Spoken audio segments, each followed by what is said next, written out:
Amém. Queridos, que alegria estar diante de vocês. Eu faço isto com muito temor, porque sei que vocês são profundamente amados pelo Pai. Este amor que acontece muito antes da fundação do mundo, é um amor que nos elege, que nos acolhe, que nos justifica, é um amor que nos abraça e que se faz presente em todos os momentos de nossas vidas. Que alegria estar diante de gente tão preciosa para Jesus Cristo. Que o Senhor seja louvado e entronizado nesta noite. Amados, eu os convido a abrir vossas Bíblias na primeira epístola de Pedro, primeira carta de Pedro, capítulo 2. Leremos os versículos de 4 a 10. Primeira carta de Pedro, capítulo 2, versículo 4 a 10.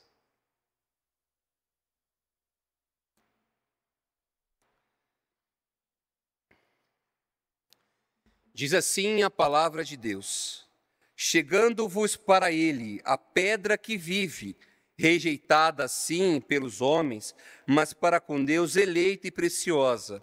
Também vós mesmos, como pedras que vivem, sois edificado casa espiritual, para seres sacerdócio santo, a fim de oferecerdes sacrifícios espirituais, agradáveis a Deus, por intermédio de Jesus Cristo.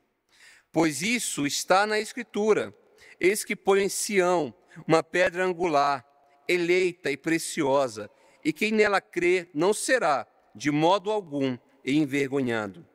Para vós outros, portanto, os que crerdes, é a preciosidade, mas para os descrentes, a pedra que os construtores rejeitaram, essa veio a ser a principal pedra angular, e pedra de tropeço, e rocha de ofensa. São estes os que tropeçam na palavra, sendo desobedientes para os que também foram postos. Vós, porém, sois raça eleita, sacerdócio real, nação santa, povo de propriedade exclusiva de Deus, a fim de proclamardes as virtudes daquele que vos chamou das trevas para a sua maravilhosa luz. Vós sim, que antes não erais povo, mas agora sois povo de Deus, que não tinhais alcançado misericórdia, mas agora alcançastes misericórdia. Oremos. Pai Santo, Deus amado, exalta-te nesta noite. Fale profundamente aos nossos corações, Pai. Derrama o teu Espírito sobre nós. E cheios do teu Espírito, Pai amado, que consigamos entender com a tua boa, perfeita e agradável vontade, Pai. Que sejamos, sim, levados à reflexão verdadeira, mas também que sejamos levados a cumprir o nosso propósito nesta terra. Ajuda-nos, Senhor. Derrama sabedoria, graça, salvação e misericórdia nesta noite, em nome de Jesus. Amém. Pode se sentar. Amados irmãos, a primeira epístola de Pedro foi escrita em um contexto de tremenda perseguição e sofrimento. O apóstolo Pedro escreve aos cristãos da Ásia Menor, a atual Turquia, e Pedro deseja levar os irmãos a refletirem sobre suas condições espirituais, mas também a consolar vossos corações, para que não sofram e não pereçam diante das adversidades da vida. Ali há um contexto de falsos mestres, onde ridicularizavam até mesmo da volta de Cristo. Esses cristãos verdadeiros eram oprimidos por aquela falsa doutrina, além da perseguição. Pedro, apesar de ter convivido com Jesus, apesar de ter tido experiências pessoais com Jesus, destina a carta não para relatar sobre suas experiências pessoais com Cristo. Pedro não está a dizer que, olha, Jesus era um homem barbudo, Jesus tinha um abraço tão gostoso. Pedro também não está tentando dizer a esses irmãos que Jesus era um homem de alta estatura ou baixa estatura. Pedro se destina a tão somente consolar os corações daqueles que sofrem, sobretudo a refletir sobre a obra de Jesus Cristo naquela cruz e a esperar com paciência a volta de Cristo. Essa é uma carta pastoral. Portanto, a gente precisa ler 1 Pedro por esse olhar, por essa lente, a de um pastor consolando e encorajando os corações daqueles que sofrem. Diante de tamanha perseguição e sofrimento, como podemos crescer espiritualmente? O tema da mensagem desta noite, à luz do que acabamos de ler, se chama assim: buscando o crescimento espiritual. Diante de perseguições e sofrimento, como ainda continuar a buscar crescimento espiritual? Então o apóstolo Pedro nos diz 3 verdades. E a primeira verdade que ele quer destacar para nós, seus leitores, é que devemos nos aproximar da pedra principal. Devemos nos aproximar de Cristo. E ele destaca bem isso nos versículos 6 a 8, 4, 6 a 8, quando diz: chegando-vos para ele, a pedra que vive, rejeitada sim pelos homens, mas para com Deus eleita e preciosa. Também vós mesmos, como pedras que vivem, sois edificado casa espiritual, para ser sacerdócio santo, a fim de oferecer sacrifícios espirituais agradáveis a Deus, por intermédio de Jesus Cristo. Pois isso está na Escritura: eis que põe em Sião uma pedra angular, eleita e preciosa, e quem nela crê não será de modo algum envergonhado. Para vós outros, portanto, os que credes, é a preciosidade, mas para os descrentes, a pedra que os construtores rejeitaram. Essa veio a ser principal pedra angular, e pedra de tropeço, e rocha de ofensa. São estes que tropeçam na palavra, sendo desobedientes para o que também foram postos. O apóstolo Pedro nos chama a atenção que Cristo é a pedra viva, e devemos nos aproximar da pedra viva. Amados irmãos, é lógico que quando estamos apaixonados por alguém, que quando é despertado em nossos corações o desejo de estar com aquela pessoa, nós somos assaltados por pensamentos que às vezes são intrusivos e que nos convoca a estarmos perto da pessoa que amamos. O amor acontece e logo acontece também o desejo de se encontrar com a pessoa amada. Quando o amor acontece na igreja, é engraçado. A pessoa que ama está em todos os eventos que o outro comparece. Não perde um.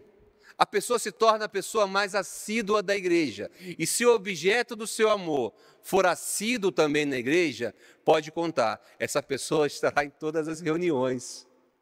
Sabe, é lógico que quando nós amamos alguém, a primeira convocação que sentimos é de nos aproximarmos daquele alguém, é de buscá-lo, conhecê-lo, é de buscar profundidade em nossos relacionamentos.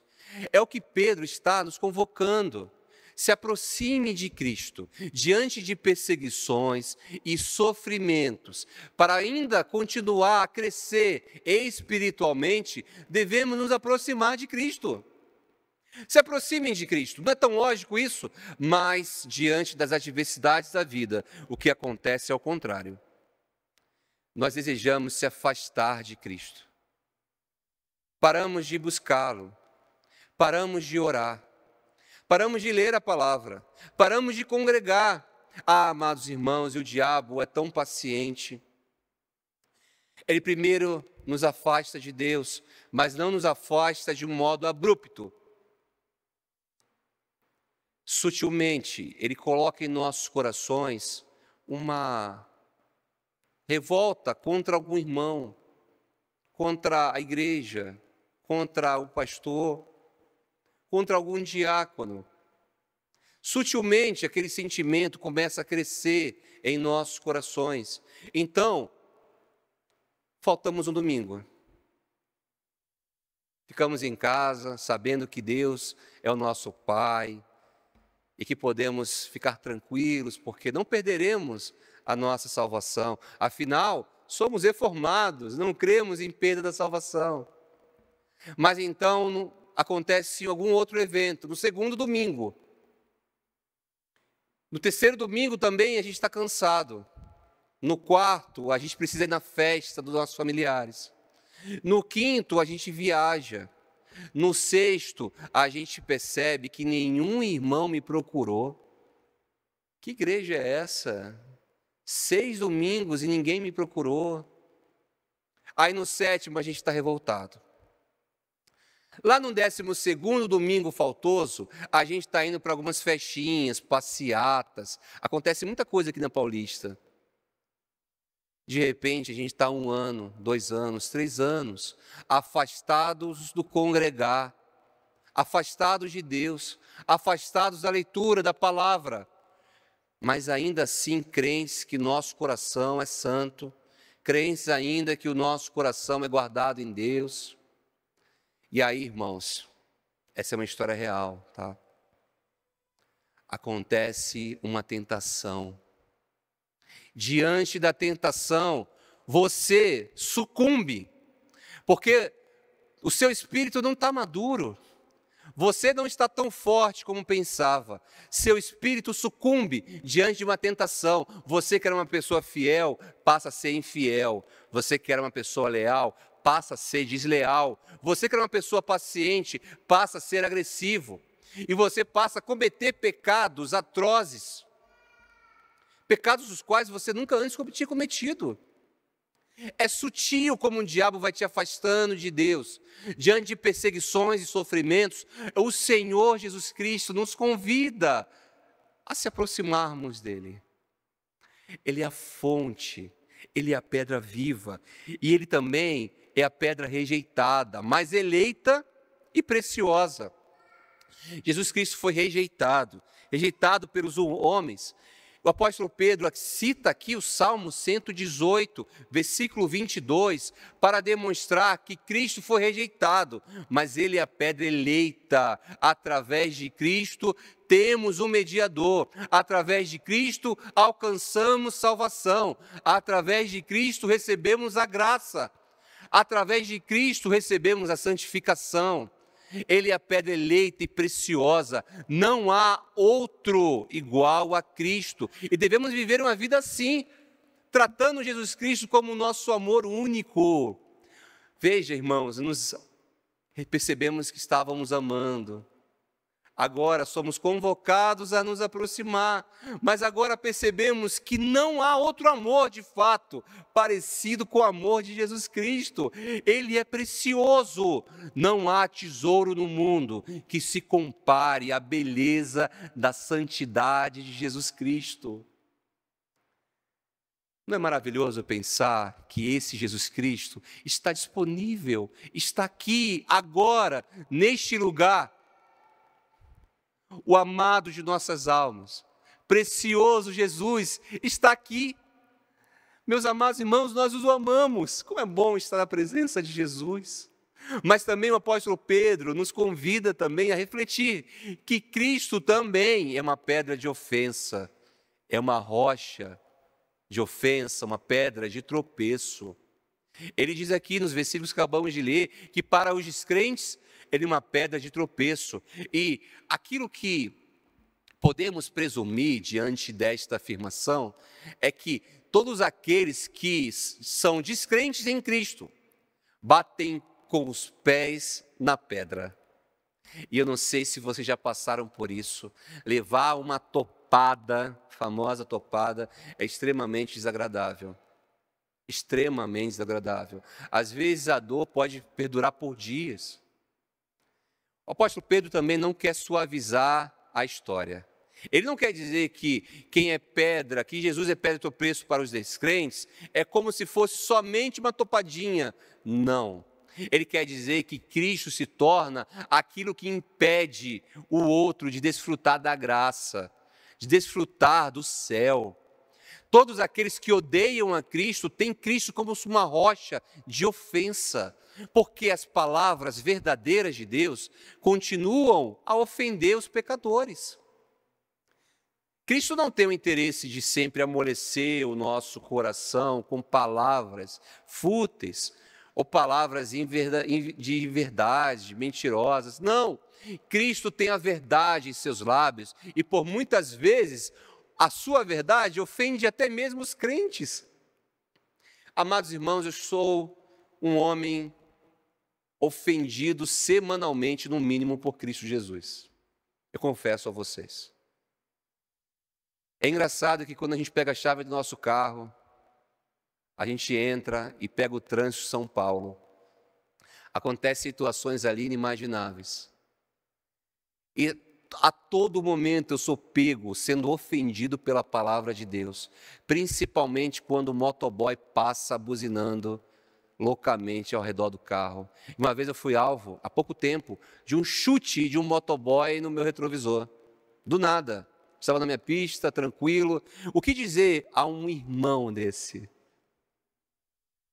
E quando a gente se sente irado, nós lembramos da palavra de Deus, que nos convida a sermos ternos, compassivos, cheios de misericórdia, homens dominados com domínio próprio, homens bondosos, gentis, submissos ao Senhor. E da nossa boca deve sair palavras abençoadoras, e não palavras torpes também. Somos constantemente ofendidos pela palavra de Deus, mas glórias a Deus por isso, porque temos um Pai que nos corrige, porque temos um Pai que nos ofende em amor, mas os descrentes não veem assim. Os crentes só têm a Cristo como rocha de ofensa, como pedra de tropeço. Que vida terrível, que vida triste. Mas também o apóstolo Pedro quer nos ensinar a segunda verdade, que devemos entender a nossa nova identidade em Cristo. O apóstolo Pedro diz nos versículos, no versículo 9, assim: vós, porém, sois raça eleita, sacerdócio real, nação santa, povo de propriedade exclusiva de Deus, a fim de proclamardes as virtudes daqueles que vos chamou das trevas para a sua maravilhosa luz. Até aqui. Devemos entender que ao nos aproximarmos de Cristo, a reconhecermos nele uma pedra viva, eleita e preciosa, também devemos entender que ele nos confere uma nova identidade. Não somos pessoas normais, mas ele nos confere aquilo que também ele é: santo, poderoso. Ele nos confere um pouco da sua identidade. E aqui o apóstolo Pedro quer nos ensinar e quer nos relembrar que é isso, trazer à nossa memória que, diante das dificuldades e sofrimentos da vida, nós somos uma nação santa, propriedade exclusiva de Deus, povo separado pelo Senhor. Recebemos uma nova identidade e nenhuma perseguição deste mundo tem o poder de nos tirar, nos arrebatar das mãos do nosso Senhor. Ele quer nos ensinar que, como sacerdócio santo, somos sacerdotes separados para Deus, com a missão de oferecer sacrifícios espirituais agradáveis a Ele.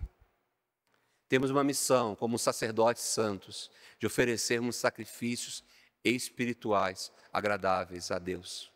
Também, como nação santa, pertencemos a Deus, somos um povo separado, somos um povo separados do mundo para servir ao propósito eterno.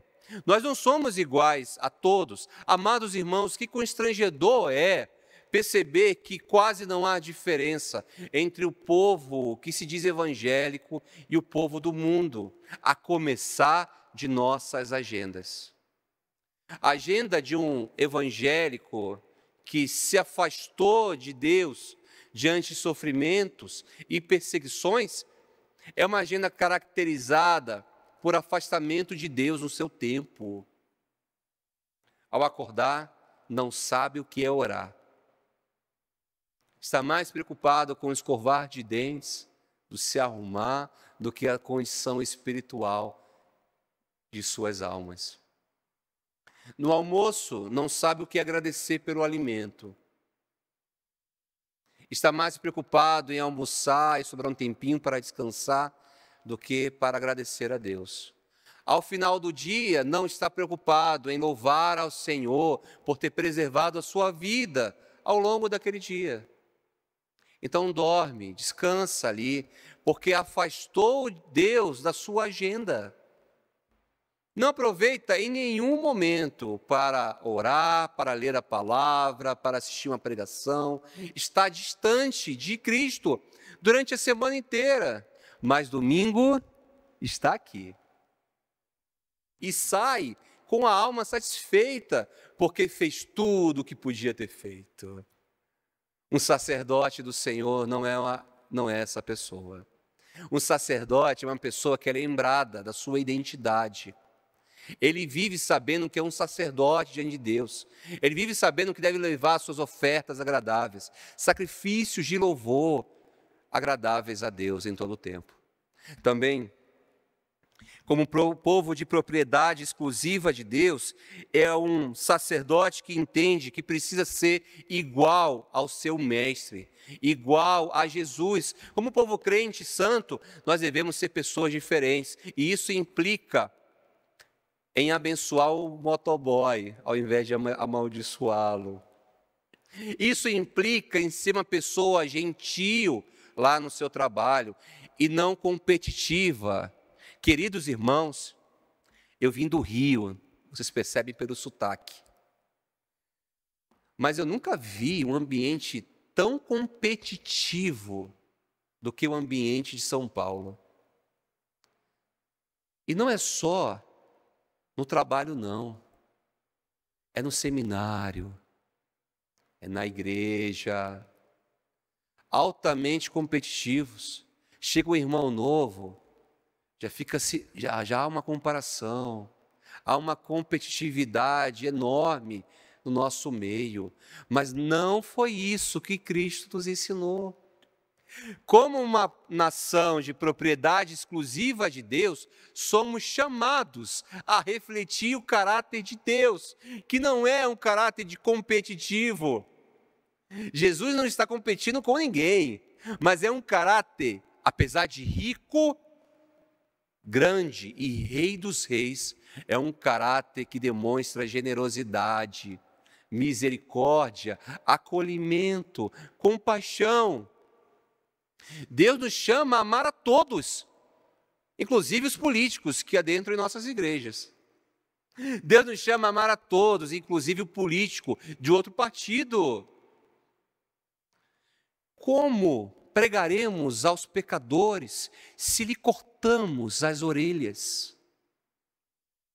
Somos chamados a termos um coração misericordioso e generoso ao proclamarmos as virtudes de Deus. Eu lhes pergunto, vocês têm vivido conforme a sua identidade em Cristo? Vocês têm vivido assim, dessa maneira? Como essa identidade transforma as suas atitudes? Como saber dessa identidade transforma a sua atitude? Você tem proclamado as virtudes de Deus? Tem proclamado a palavra de Deus? É o que o apóstolo Pedro nos ensina na verdade 3, que devemos cumprir a nossa missão espiritual em Cristo. No versículo 9b ao 10, o apóstolo Pedro nos diz assim: a fim de proclamardes as virtudes daqueles que vos chamou das trevas para a sua maravilhosa luz. Vós sim, que antes não eres povo, mas agora sois povo de Deus, que não tinhas alcançado misericórdia, mas agora alcançastes misericórdia. Somos chamados a proclamarmos a palavra de Deus, e em todo o tempo, em todo o momento. Amados, se vocês creem na mensagem, portanto, devem se tornar mensageiros da palavra. Dizer ao mundo que crê na palavra de Deus e cantar, por isso eu amo a mensagem da cruz. E não proclamar a palavra da mensagem da cruz é uma grande contradição. Somos convocados a proclamar as verdades de Deus. Pela manhã, no domingo, há uma palavra vinda do coração de Deus para vocês. Ali há a explicação clara sobre as verdades de Deus. Anotem. Não sou pregador, não sou pastor, não sou diácono, não sou presbítero. Como pregar? A lição está pela manhã, no domingo de manhã. Mas ainda não entendi. Então a lição se coloca diante de vocês à noite, pela palavra do pregador da noite, mas ainda não entendi. Então há pequenos grupos com estudo sobre isso. Ainda não entendi ainda. A YouTube com a palavra pregada pela manhã, pregada pela noite. Não é difícil. Eu quero desmistificar esse negócio de pregar, esse negócio de falar de Deus. Não é difícil falar do nosso amor. Eu poderia falar facilmente, por exemplo, do meu trabalho. Eu poderia falar facilmente, por exemplo, da Lídia. Facilmente. Eu poderia falar facilmente do Pedrinho também. Quando a gente ama, torna-se fácil a explicação. O tema é valioso. Cristo é pedra viva, eleita e preciosa. É o amor de nossas vidas. Não há cristão que não consiga ou seja impedido de proclamar a palavra de Deus por pelo menos uma vez no ano. Cristo está sempre nos colocando num altar social, num altar diante do mundo. Há sempre, em algum momento, algum tipo de holofote. Tal holofote deve ser para proclamar as verdades de Deus, louvar, honrá-lo e exaltá-lo. É por isso que você tem destaques durante a vida.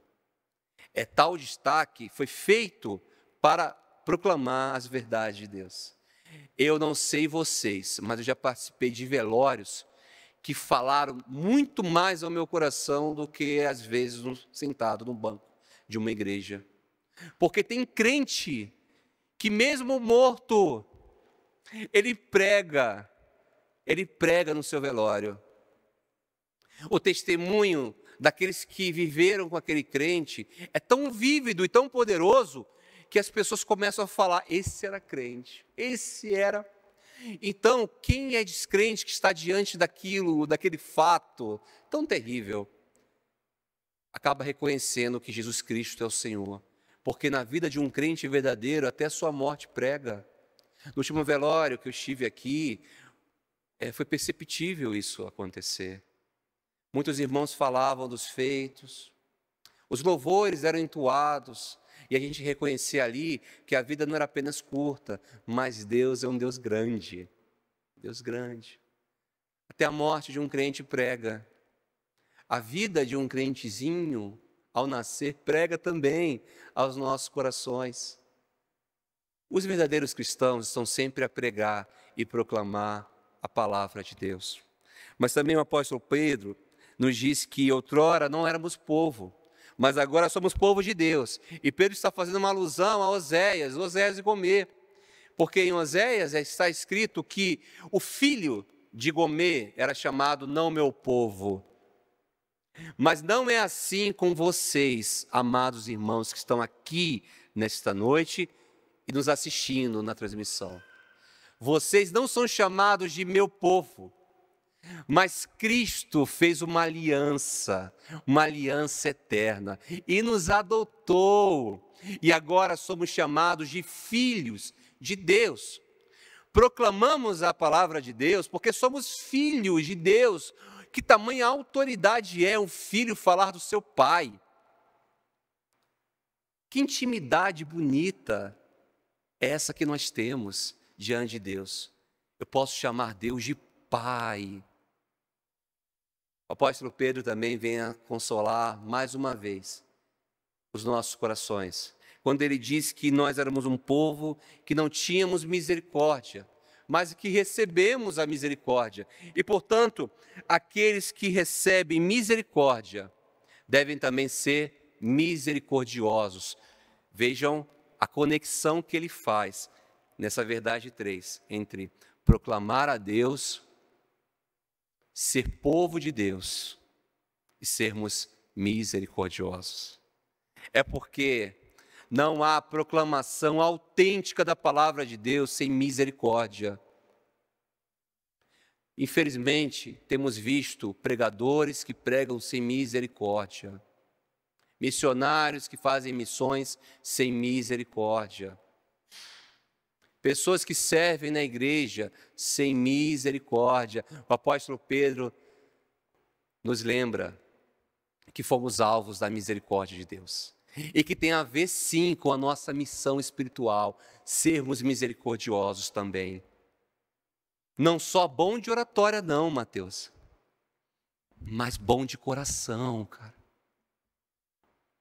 Pessoas amorosas, verdadeiras pessoas misericordiosas, proclamadores da palavra sim, mas ternos também, misericordiosos. Ele nos chama a termos uma vida autêntica e a exercermos uma missão autêntica diante de sofrimento e perseguição.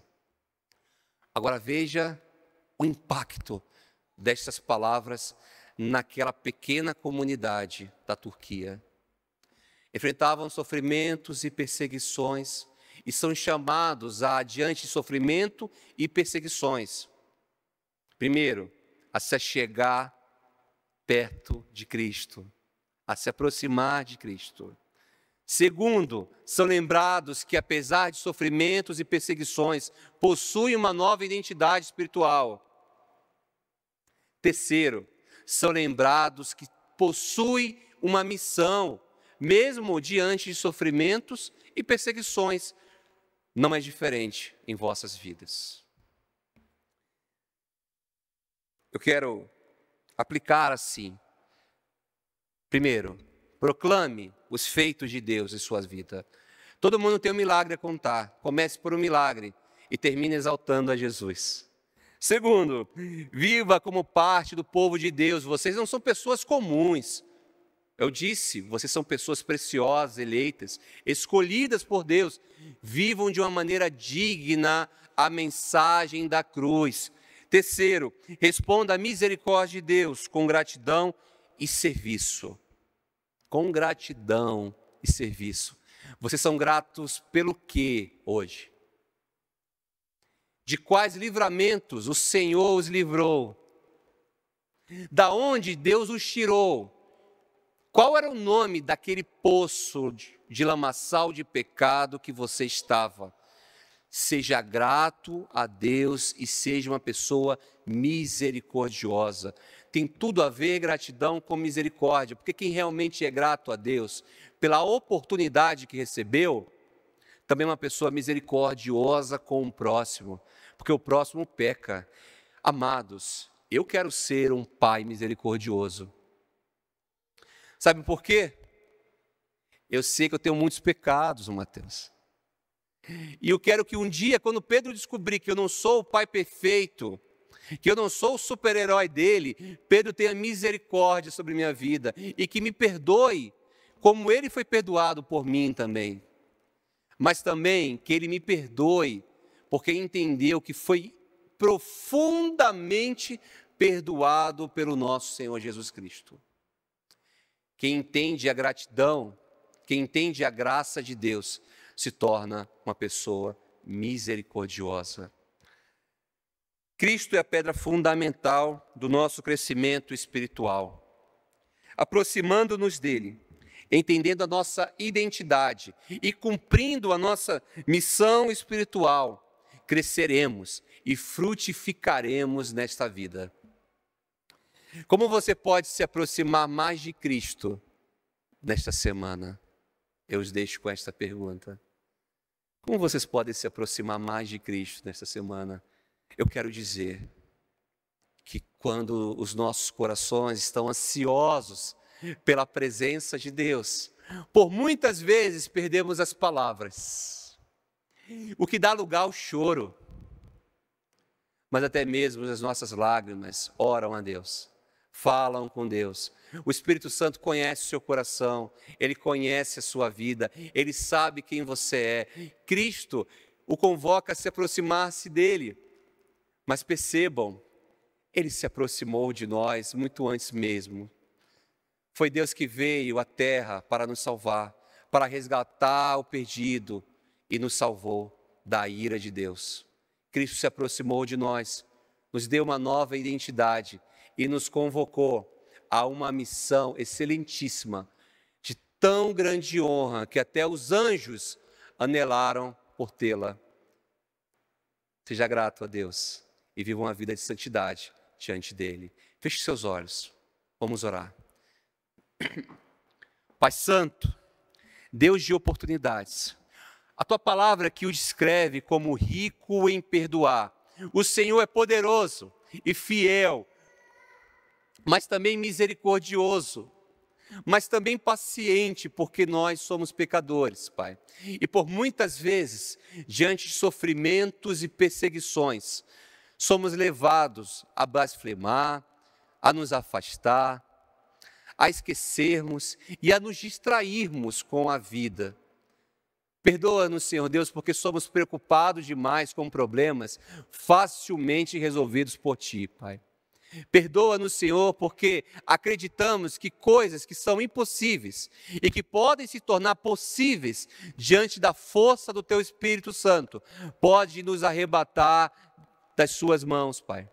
Perdoa-nos, Senhor Deus, pela nossa falta de segurança, pela nossa falta de lealdade e fidelidade diante de sofrimentos e perseguições, Pai. Facilmente nos esquecemos que Tu és um Deus que está de braços abertos, com ouvidos inclinados, com um coração terno, pronto para nos ouvir e nos salvar e nos livrar de todas as tempestades de nossas vidas, Pai. Pai Santo, louvado seja o Teu nome, porque somente por Ti, Senhor Deus, temos acesso direto ao Pai. E por isso, Pai amado, somos ouvidos e podemos desfrutar da intimidade com o nosso Criador. Pai Santo, leva-nos, Senhor, a um lugar de mais profundidade, a um lugar de maior intimidade. Pai Santo, leva-nos, Senhor Deus, a louvarmos e a vivermos conforme o louvor que sai de nossos lábios, Pai.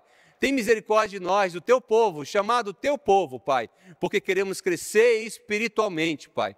Queremos entender, Senhor Deus, que devemos nos aproximar de Ti. Queremos, Senhor Deus, entender de fato que possuímos e ganhamos de Ti, de modo gracioso, uma nova identidade. E por isso, queremos ser encorajados e empoderados pelo Teu Espírito Santo a proclamar, a cumprir a missão espiritual que o Senhor nos outorgou, Pai. Usa-nos, Senhor Deus, para a Tua honra, para a Tua glória e para o Teu louvor, Pai. Somos ferramentas em Tuas mãos, púlpito que o Senhor gosta de pregar. Seja exaltado, Senhor Deus, em nossas vidas e através dela, em nome de Jesus. Amém. Convido o louvor.